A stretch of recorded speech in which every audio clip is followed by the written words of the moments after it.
அனைவருக்கும் துர்காதேவி சரணம் சார்பாக அன்பான வணக்கங்கள். இந்த தொகுப்பு வந்துட்டு முக்கியமா உங்களில் அனைவருக்குமே தேவைப்படக்கூடிய ஒரு தொகுப்பே என்றே சொல்லலாம். என்னன்னா, நமக்கு ஏற்படக்கூடிய எல்லா பிரச்சனைகளையுமே தீர்க்க வேண்டுமென்றால், அது வந்துட்டு நம்மளோட குலதெய்வத்தினால் தான் முடியும் என்று நாம ஏற்கனவே கேள்விப்பட்டிருந்திருப்போம். இப்ப என்னன்னா, குலதெய்வம் தெரிந்தவர்களும் சரி, தெரியாதவர்களும் சரி, வீட்ல எப்படி குலதெய்வத்தை வழிபட வேண்டும் அப்படிங்கிறத நம்ம பார்க்க இருக்கிறோம். பதிவுக்குள்ள போறதுக்கு முன்னாடி நம்ம சேனல இப்பதான் முதன்முறையா பார்க்குறீங்கன்னா, ஒரு லைக் பண்ணி சப்ஸ்கிரைப் பண்ணிக்கோங்க.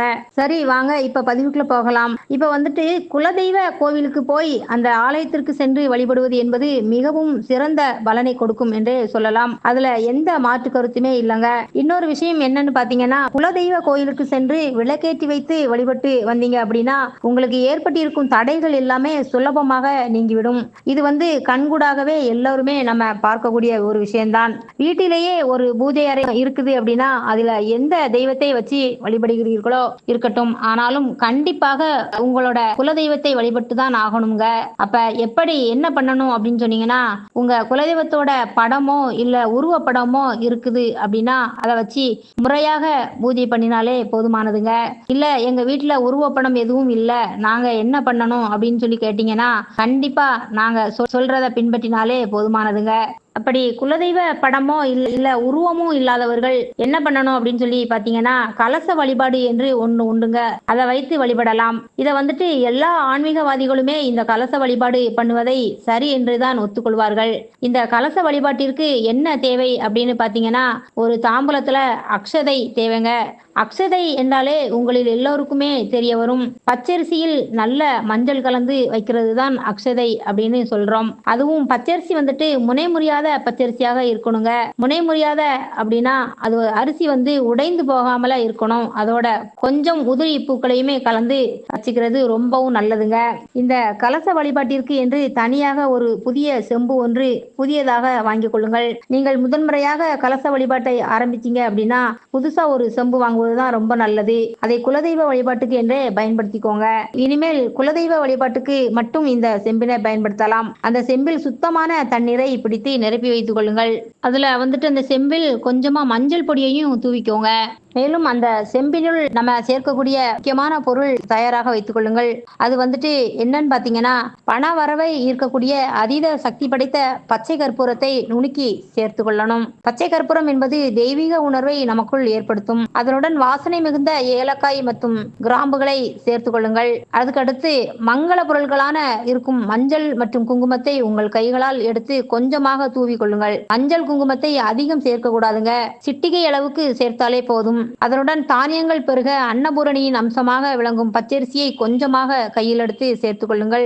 வறுமை இல்லாத வாழ்வு நிலைத்து இருக்க கட்டாயம் இந்த பச்சரிசியை நாம சேர்க்க வேண்டுங்க. அதுவும் முனை முறியாத பச்சரிசியை நாம சேர்ப்பது ரொம்பவும் நல்லதுங்க.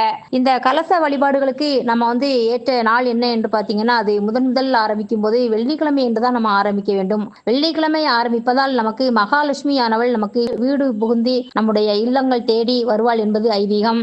கலசத்திற்குள் வாசனை மிகுந்த பூக்களையும் வைக்கலாம். சாமந்தி பூ, மல்லிகை பூ, ரோஜா, இந்த மாதிரி முல்லைப்பூ அப்படின்னு சொல்லி ஏதாவது ஒரு பூவை உள்ளே போட்டு கொள்ளுங்கள். அடுத்து பூஜை அறையை சுத்தம் செய்து அங்கு ஒரு மனையை விரித்து அதில் ஒரு வாழை இலையை போட்டு கொள்ளுங்கள்.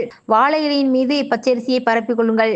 கலசத்தை அதன் மீது வைக்கும்போது கலசத்தின் மேலே ஒரு தேங்காயை உரித்து அதன் மேல் பகுதியானது தேங்காவோட நார் ஆனது கொஞ்சம் இருக்கும்படி வைத்துக் கொள்ள வேண்டும். அந்த தேங்காய் வந்து பாதி உரித்து பாதி உரிக்காமலும் அந்த மாதிரி வைக்க வேண்டும். அடுத்து அந்த தேங்காயை வைக்கும் முன்னரே மாவிலையை நன்கு சுத்தம் பண்ணி கழுவி அந்த மாவிலையை வைத்த பின்புதான் இந்த தேங்காயை வைக்க வேண்டும். பின்னர் அந்த பூக்களை அலங்காரம் செய்து தேங்காயின் மேல் அலங்காரம் செய்வது வைப்பது கலசத்தை ஒரு அலங்கரிக்கிறதுக்கு மாதிரி ஒரு சமங்க.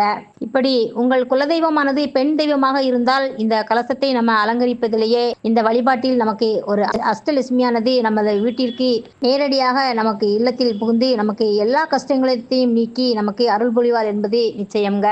இப்படி கலச வழிபாட்டில் கலசத்தை அலங்கரித்து வழிபாடு செய்யும் போது உங்களுடைய குடும்பத்தின் உறுப்பினர்கள் அனைவருமே இருந்து அஷ்டலட்சுமிகளை வரவேற்பதற்காக எல்லா பிரார்த்தனைகளையும் வேண்டி உங்களுடைய குலதெய்வத்தை வேண்டுவதற்கு சமமாகவே இந்த வழிபாடு இருக்கும். மீண்டும் உங்கள் கைகளில் இருக்கும் ₹1 நாணயத்தை கலசத்திற்குள் போட்டுவிடலாம். கலசத்தை தொட்டு வணங்கிவிட்டு பூஜையை நிறைவு செய்து கொள்ளலாம்ங்க. அஷ்டலட்சுமிகளுக்கும் மிகவும் விருப்பமானது சர்க்கரை பொங்கல், நெய்வேத்தியம் படைக்கலாம். அதுபோல் அஷ்டலட்சுமி சோஸ்திரங்கள் உச்சரிக்கலாம். இதுபோல தொடர்ந்து ஒவ்வொரு மாதமும் வளர்பிறை வெள்ளிக்கிழமையில் செய்து வர எல்லா விதமான கஷ்டங்களும் நீங்கி செல்வ வளம் பெருக துவங்கும் என்பது நியதிங்க. பூஜை முடிந்த மறுநாள் நாணயத்தை உங்கள் பர்சில் வைத்துக் கொள்ளுங்கள். கலச தீர்த்தத்தை செடிகளுக்கு ஓரமாக விட்டுவிடுங்கள். இந்த எளிய வழிபாட்டை அனைவரும் கடைபிடித்து பயன்பெறலாமே சகோதரிகளே. மீண்டும் அடுத்த பதிவுடன் சந்திக்கும் வரை உங்கள் சகோதரியான துர்கா தேவி சரணம்.